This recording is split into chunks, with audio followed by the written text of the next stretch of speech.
Bir kişi qonşusunun unu qurtardığını bilir ve qonşusunun da 5 tane uşağı var imiş.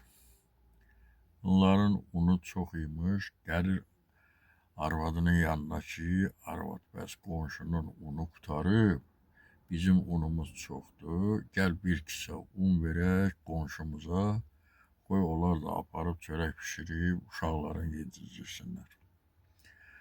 Arvad kişiyə etiraz edir, deyər, yox, olmaz.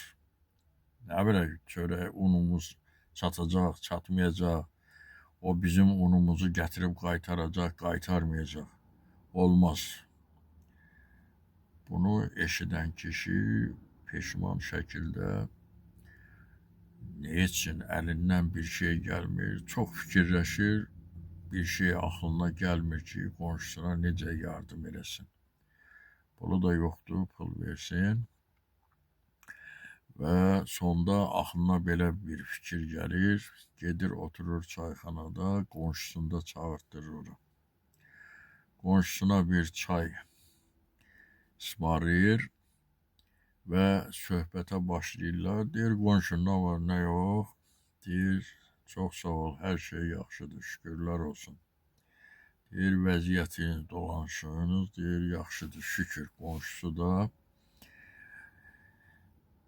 öz əqidəsinə sığışdırmır, onun qurtardığın demir qonşusuna.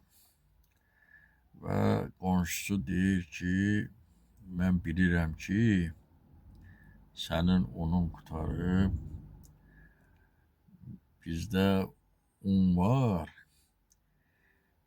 gecə yarısı gələrsən, sənə bir kisə un verəcəm, götürüb apararsın.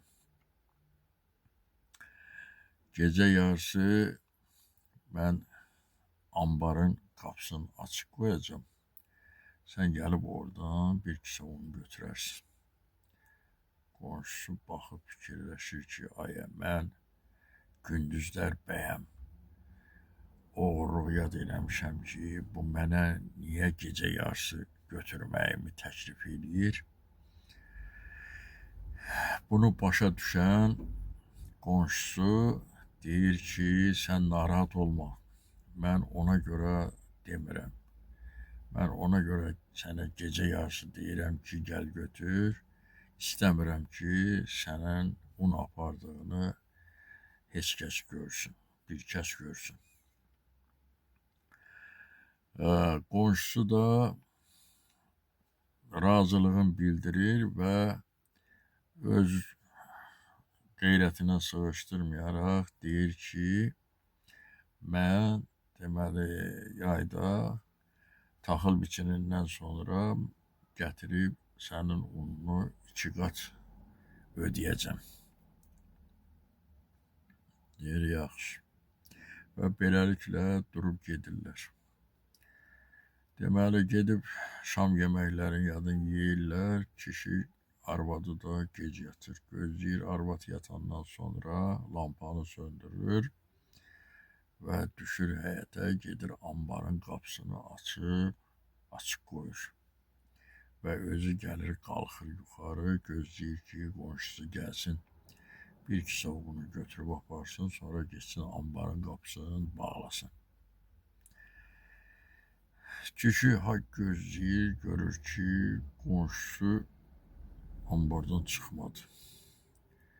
5 dəqiqə gözləyir, 10 dəqiqə gözləyir, yarım saat gözləyir və narahat olmağa başlayır ki, bu orada neyinir? Bu bir kisə un götürüb ambardan çıxacaq çölə. Yarım saat, 40 dəqiqə keçib, bu hələ içəridən çıxmır. Və narahatçılıq bunu bürüyür, gəlir, girir ambara, görür ki, kişi bir kisə unu nə qədər əlləşir, kürəyinə qaldıra bilmir. Qan tər götürüb bunu. Deyir ki, qonşu kömək elə, bu unu kürəyimə qaldıra bilmirəm. Bəli, qonşusu kömək edir, bu un kisəsini qaldırıb qoyurlar bunun kürəyinə. Elə ambarın qapısından çölə çıxmaq istəyəndə kişi görür ki, arvadı jandarma əskəri kimi dayanıb qapının ağzında deyir, hop hop hop dayanın. Kişi düşür vahiməyə, çox pis vəziyyətə və deyir, Allah, bu hardan gəldi, çıxdı, indi etiraz edəcək, başqa artıq əski sözlər danışacaq. Mən bu qonşunun yanında biabır olacağım. Qonşu çox pis vəziyyətə düşəcək. Özünün danlanmağından qorxmur, amma istəmir ki, qonşusu pis vəziyyətdə qalsın. Arvad deyir ki, qonşu, bunu aparın bişirin, çatmasa gəlib yenə də apararsan. Bundan sonra əri özünə gəlir, deyir, şükürlər olsun ki, arvad başqa söz yat demədi. Qonşusu da sağ ol deyib çıxıb gedir. Və arvad ərinə deyir ki, kişi, bundan sonra sən nə iş tutmaq istəsən, mən sənə etiraz etməyəcəm.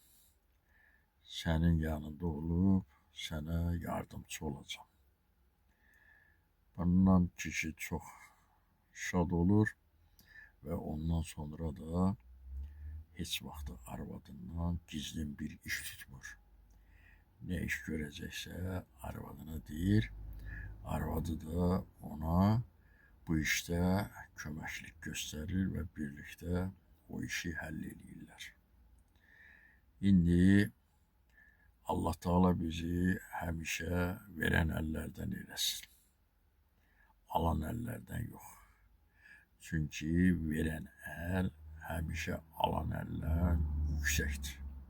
Hörmət artıqdır. Heç vaxtı verən əlinizdən peşman olmayın. Allah Teala verən əlin verdiyini artıqlaması ilə qaytarır və həmişə ona yardımcı olur. Ona görə Allah'a dua eləyək ki, Allah Teala bizi alan əllərdən yox, verən əllərdən etsin. Diqqətinizə görə çox sağ olun, minnətdarım.